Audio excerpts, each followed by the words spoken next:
1 Corinthians 9.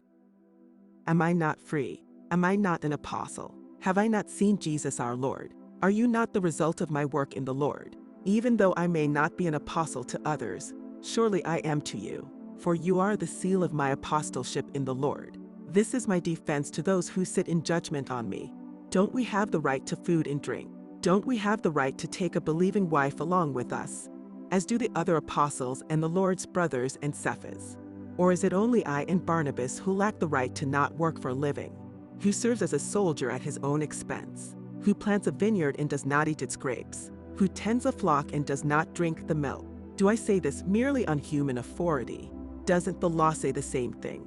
For it is written in the law of Moses, do not muzzle an ox while it is treading out the grain.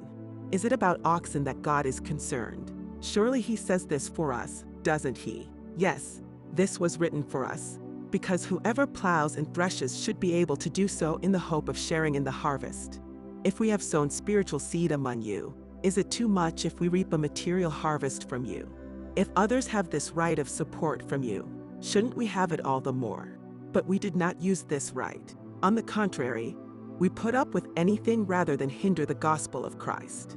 Don't you know that those who serve in the temple get their food from the temple, and that those who serve at the altar share in what is offered on the altar?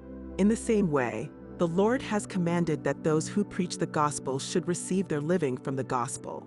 But I have not used any of these rights, and I am not writing this in the hope that you will do such things for me, for I would rather die than allow anyone to deprive me of this boast. For when I preach the gospel, I cannot boast, since I am compelled to preach.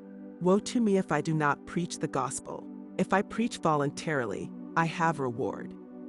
If not voluntarily, I am simply discharging the trust committed to me. What then is my reward? Just this, that in preaching the gospel I may offer it free of charge, and so not make full use of my rights as a preacher of the gospel. Though I am free and belong to no one, I have made myself a slave to everyone, to win as many as possible. To the Jews I became like a Jew, to win the Jews. To those under the law I became like one under the law, though I myself am not under the law, so as to win those under the law. To those not having the law I became like one not having the law, though I am not free from God's law but am under Christ's law, so as to win those not having the law.